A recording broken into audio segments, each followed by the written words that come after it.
안녕하세요. 저는 나트를 넘어서 가자라는 주제로 발표할 플라네타리움 소속 프로그래머 고찬혁이라고 합니다. 반갑습니다. 저는 다음과 같은 순서로 발표를 구성을 해봤는데요. 우선 네트워크 주소 변환이 무엇인지에 대해서 간단히 설명을 해드리고, 그리고 네트워크 주소 변환으로 인해 등장한 문제점을 해결하기 위한 나트 트래버스의 핵심적인 요소인 IC, 스턴, 그리고 턴에 대해서 설명을 해드리겠습니다.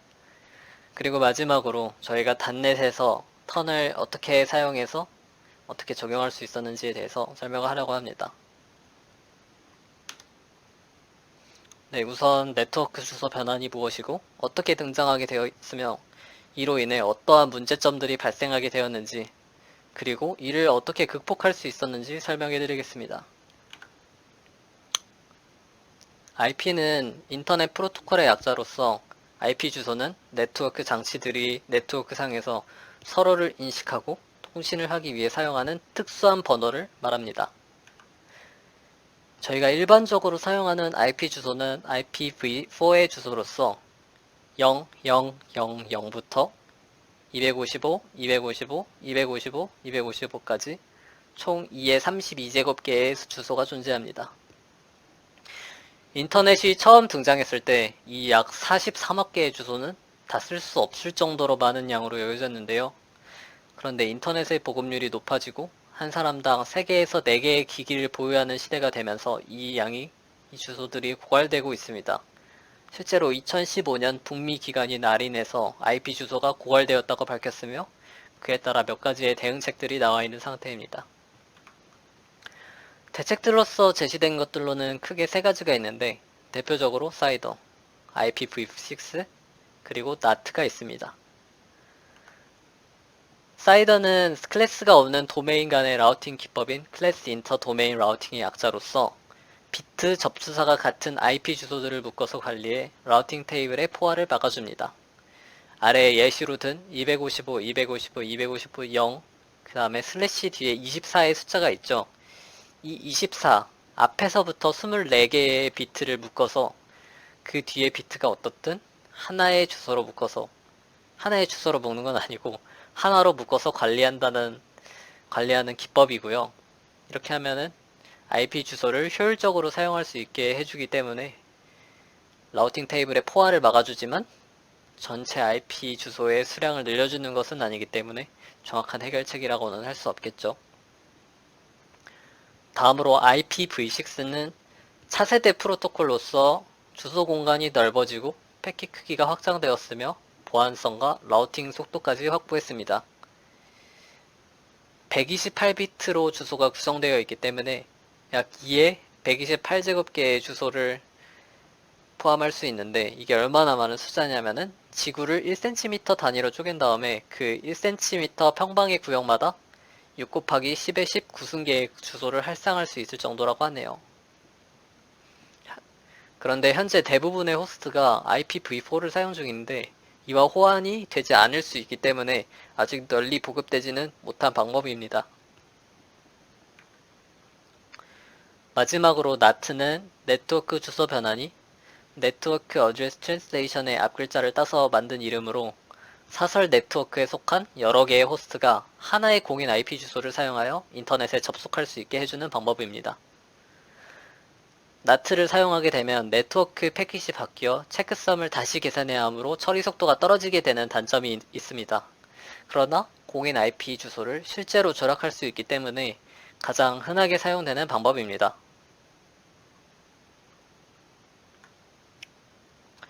여기 나트를 설명하는 간단한 그림이 있는데요. 좌측을 보시면 서버가 여러 개의 클라이언트를 하나의 공인 IP를 가진 클라이언트로 인식하여 처리하고, 그 하나의 공인 IP 아래에는 여러 개의 컴퓨터가 사설 IP를 가지고 존재하고 있는 그런 그림을 나타낸 것입니다. 오른쪽을 보시면 나트 테이블이 있는데요. 매핑 정보가 담겨 있습니다. 서버가 공인 IP인 1111 주소로 데이터를 보내게 되면 이 나트 테이블을 보고 매핑된 다른 프라이빗 IP로 1111 주소로 들어온 데이터 패킷을 바꾸어서 192, 169, 0, 2의 사설 주소를 가진 클라이언트에게 전송을 하는 방식으로 작동을 하는데, 근데 이 방법은 한 번에 하나의 기기만 접속할 수 있다는 한계점이 있습니다. 그래서 이를 극복하기 위해 NAPT 혹은 PAT라고도 부르는 기법이 등장하는데요. 여기서 이 P는 포트인 만큼 NAPT는 포트와 밀접한 연관이 있습니다. 아까와 같이 서버가 0인IP 1111로 데이터를 전달을 하는데, 이번에는 31,235번 포트로 전송을 합니다. 그러면 NAPT 테이블을 보고 해당 데이터를 클라이언트 1에게 전송을 하고요. 그 다음에 서버가 다시 데이터를 이번에는 31,236번 포트를 통해서 전달을 한다면 이 데이터를 클라이언트 2로 전달을 하는 방식으로 작동합니다. 그러나 나트도 몇 가지 한계점이 있는데요. 우선 아까 설명드렸다시피 데이터 처리를 체크섭을 다시 계산해야 하기 때문에 좀 딜레이가 생길 수 있고, 외부에서 내부의 클라이언트에게 접근할 수 없다는 단점이 있습니다. 이게 어떤 말이냐면, 아까는 외부의 서버가 내부의 클라이언트에게 데이터를 전송하는 것처럼 보였죠? 하지만 그거는 이미 나트 매핑 테이블이 생성되어 있었기 때문에 가능하고, 해당 테이블이 생성되지 않은 상태에서는 클라이언트로 데이터를 전송할 방법이 없습니다. 따라서 공인 IP가 없는 호스트 간 P2P 통신을 할 수 없다는 단점이 있습니다. 이 단점들을 극복하기 위해서 몇 가지 방법들이 제안됐는데요. 우선 첫 번째로 커넥션 리버설이라고 불리는 방법은 두 노드 중 하나가 공인 IP를 가지고 있을 때 사용할 수 있습니다. 공인 IP를 가지고 있는 호스트가 사설 네트워크 아래에 있는 호스트에게 연결을 요청할 수 없기 때문에 별도 서버를 통해서 다른 호스트에게 연결을 요청합니다. 그 호스트는 이미 해당 중계 서버에 접속되어 있다는 가정이고요. 그 요청을 받은 사설 네트워크 아래에 있는 호스트는 먼저 요청을 공인 IP에 가지고 있는 호스트에게 보내서 매핑 테이블을 형성하는 식으로 작동을 하는 것이죠. 다음으로 홀 펀칭 기법은 중계 서버를 통해 서로의 정보를 받아 연결을 수립하는 방식인데요. 연결을 수립할 때만 중계 서버를 사용하고 그 이후에 데이터 통신에는 그냥 직접적으로 통신을 합니다. 그러나 이는 엔드포인트 인디펜던트 매핑 나트에서만 적용이 가능하다는 단점이 있습니다. 마지막 방법인 릴레이잉은 100% 성공률을 자랑하기 때문에 최후의 수단으로 사용되는 방법으로서 다음 챕터에서 더욱 자세히 설명을 하도록 하겠습니다.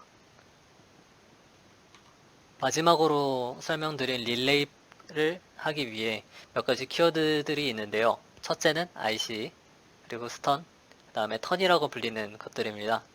이 각각의 요소에 대해서 이번 챕터에서 좀 상세하게 설명을 드리려고 합니다. 우선 IC는 Interactive Connectivity Establishment의 약자로서 두 단말이 서로 통신할 수 있는 최적의 경로를 찾을 수 있게 해주는 프레임워크입니다. IC는 스턴과 턴을 활용해서 연결을 수립합니다. 스턴은 Session Traversal Utilities for NAT의 약자로서 사설망에 위치한 스턴 클라이언트와 인터넷망에 위치한 스턴 서버로 구성됩니다. 스턴 클라이언트는 자신의 공인 IP를 서버에 요청해서 알아낼 수가 있는데요. 어떤 식으로 작동을 하냐면 스턴 클라이언트가 먼저 자신의 공인 IP를 알려달라는 요청을 스턴 서버에 보냅니다. 스턴 서버는 나트를 통해 거쳐온 메시지를 최종적으로 수령할 때 스턴 클라이언트의 공인 IP의 정보가 기록된 데이터 패킷을 받게 됩니다. 해당 패킷의 정보를 읽어와서 새로운 메시지에 그 공인 IP의 정보를 데이터 부분에 담아서 스턴 클라이언트에게 다시 전달을 하게 되면 스턴 클라이언트는 자신의 공인 IP 주소를 알 수 있게 되는 것입니다. 다음으로 턴은 Traversal Using Relays Around NAT의 약자로서 공인 IP를 가진 서버가 통신을 원하는 호스트들을 중계하는 것을 말합니다. 중앙에 있는 턴 서버는 클라이언트 1에게 받은 메시지를 클라이언트 2로 전달하고요. 다음에 클라이언트 2에서 받은 메시지를 클라이언트 1에게 전달합니다. IC들을 실행하는 단말들은 통신이 가능한 모든 주소를 먼저 식별을 하는데요. 우선 스턴을 통해서 자신의 공인 IP 주소를 알아냈고, 그 다음에 턴 서버를 거쳐서 턴 서버가 자신에게 메시지를 전달할 수 있게 해주는 IP 주소와 포트 번호도 확보했습니다. 그리고 자신의 사설 IP 주소는 이미 알고 있기 때문에 역시 이 역시도 스턴을 통해 알 수 있고, 그래서 3개의 캔디데이트를 수립할 수 있는데요. 여기서 캔디데이트라고 하면은 자신이 아니라 IP 주소와 포트를 묶은 것을 말합니다. IC를 실행하는 두 단말은 서로의 캔디데이트들을 확보하고 SDP 오퍼와 SDP 앤서 메시지를 통해 실제 통신이 가능한지 확인합니다. 이렇게 확인을 마친 이후 모든 캔디데이트들에 대해서 확인을 마치고 난 후 실제 통신을 시작할 수 있습니다. 네, 다음으로 저희가 단넷에서 어떻게 턴을 구현했는지에 대해 간단히 설명을 해드리겠습니다. 저희가 예시를 들어서 설명을 해드릴 건데요. 예시로 들 프로젝트는 리플래닛으로, 이 리플래닛은 블록체인 기술을 게임에 쉽게 적용할 수 있게 도와주는 라이브러리입니다.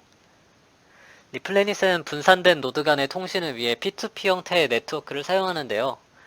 턴 규격에 맞춰서 턴 클라이언트를 작성한 리플래닛 턴 프로젝트를 이용해서 저희가 같이 관리하고 있고, 이를 이용해서 턴 릴레이를 구현했습니다. 저희는 턴 서버를 따로 구현한 것이 아니기 때문에 이미 정해져 있는 턴 프로토콜을 따라서 구현을 했는데요. 턴 메시지는 다음과 같은 구성으로 이루어져 있습니다. 우선 메시지의 첫 16비트는 메시지 타입, 그리고 다음 16비트는 메시지의 길이를 나타냅니다. 그리고 다음 16바이트는 트랜잭션 아이디로서 프로토콜을 지키는 클라이언트에서 사용되는 리퀘스트를 식별하기 위한 값입니다.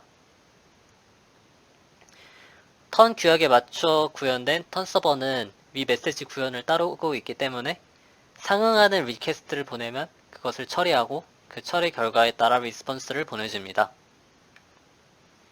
턴을 통한 릴레이의 첫 단계는 포트 할당이라고 알려진 단계입니다.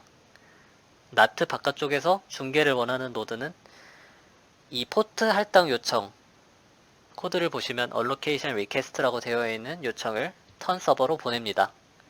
턴 서버는 이 요청이 올바르다면 설정에 따라 적당한 IP와 포트를 골라서 연결을 받을 수 있게 열어두고 응답에 성공했다는 메시지를 이렇게 보내줄 것입니다.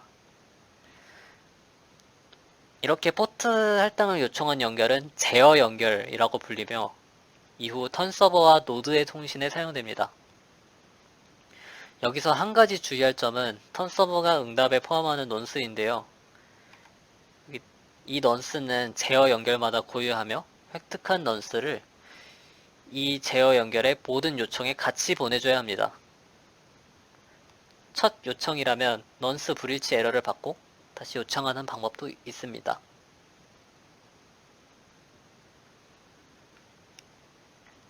이렇게 할당받은 IP와 포트로 다른 노드가 바로 접속할 수 있으면 좋겠지만 아직 한 단계가 더 필요합니다. 바로 권한 요청인데요. 이는 포트를 할당받은 노드가 할당받은 노드를 어떤 IP 노드에게 접속 가능하게끔 턴 서버에 요청하는 것입니다. 권한 요청이 되지 않은 연결은 모두 차단되기 때문에 중계를 원하는 노드는 접속을 원하는 노드의 IP 정보를 사전에 알고 있어야 합니다. 근데 실생활에서 많은 사용자는 자신의 공인 IP를 알고 있지 않거나 신경 쓰지 않기 때문에 이러한 정보들을 직접 전달해야 한다는 것은 되게 어려운 일이고, 이를 해결하기 위해 리플래닛에서는 앞서 설명드렸던 스턴 프로토콜을 통해 우선 해당 호스트가 나트 뒤에 있는지를 확인하고, 만약 그렇다면 스턴을 통해 확인한 IP를 공인 IP로 릴레이된 IP, 포트와 함께 다른 노드에 전파합니다. 해당 그림을 보시면 우선 공인 IP를 가진 시드 노드에 나트 아래에 있는 클라이언트 2가 접속을 시도합니다. 클라이언트 2는 스턴을 통해서 자신의 공인 IP를 알고 있고 그 받은 공인 IP의 정보를 시드 노드에 전달하고 시드 노드는 해당 정보를 자신의 라우팅 테이블에 저장합니다. 이후 클라이언트 1이 연결을 요청하게 되면 클라이언트 2의 공인 IP를 받아와서 턴 서버에 클라이언트 2의 공인 IP에 대한 연결 허가 요청을 보냅니다. 이 코드를 다시 보시면 create permission request라는 메시지 클래스를 생성하는데요. 여기에 생성자로 peer address에 아까 말씀드렸던 받아온 IP 주소에 공인 IP 주소 값을 넣어줘서 연결을 요청합니다. 이렇게 권한 요청 및 승인까지 끝마치게 되면 드디어 할당받은 IP와 포트로 승인된 다른 노드가 접속할 수 있습니다. 다른 노드가 할당된 IP와 포트를 통해 접속하면 턴 서버는 이를 감지하여 메시지를 제어 연결로 보냅니다. 턴 서버의 중계를 요청한 노드가 이 연결을 수락하려면 제어 연결이 아닌 새로운 연결을 만들어서 턴 서버에 요청하면 됩니다. 이때 요청받은 외부 연결을 구분하기 위해서 연결 알림 메시지에 연결 아이디를 보내야 합니다. 보시면은 코드를 보시면 attempt의 커넥션 아이디를 다시 담아서 connection bind request라는 메시지 클래스를 생성해서 보내는 것을 보실 수 있는데요. 이렇게 새롭게 생긴 연결을 데이터 커넥션이라고 데이터 연결이라고 합니다. 이후 해당 릴레이 주소로 오는 요청은 이 데이터 연결을 통해 전달되며 해당 주소에 연결된 노드에 응답하고 싶을 때도 이 데이터 연결에 접속하면 턴 서버를 거쳐서 노드에 전달됩니다. 실제로 응답을 제대로 보내기 위해서는 앞서 만든 데이터 연결과 리플레닌 노드의 요청, 응답용 연결을 다시 중계할 필요가 있습니다. 이 부분은 노드 안에서만 잘 처리되면 되기 때문에 별도의 프로토콜이나 공개 포즈는 정해지지 않았고요. 만약 턴 클라이언트가 웹서버와 별도의 프로세스로 실행된다면 IPC, 같은 프로세스라면 스레드 간 통신을 이용해 이를 적절히 처리해 주시면 됩니다. 저희 리플래닛에서는 별도 TCP 프록시를 로컬에서 실행하여 이를 릴레이하는 방식을 사용하고 있습니다. 오늘 IP 주소로 인해 NAT가 등장했고 그 위에 통신을 하기 위한 턴이 등장을 했다고 말씀을 드렸는데요. 그리고 그 턴을 단넷상에서 어떻게 구현할 수 있는지 정말 간단한 예시를 들어서 간략하게 설명을 해드렸습니다. 그래서 제 설명이 조금 부족했을 수도 있을 것 같은데요. 조금 더 상세한 구현이 궁금하신 분들은 저희의 저장소를 방문해 주시면 도움이 될 것 같습니다. 저희는 항상 함께 하실 분들을 모시고 있습니다. 저희의 프로젝트에 관심이 있으시다면 아래의 주소로 방문해 주시면 감사하겠습니다. 제 발표를 들어주셔서 감사합니다. 마치겠습니다.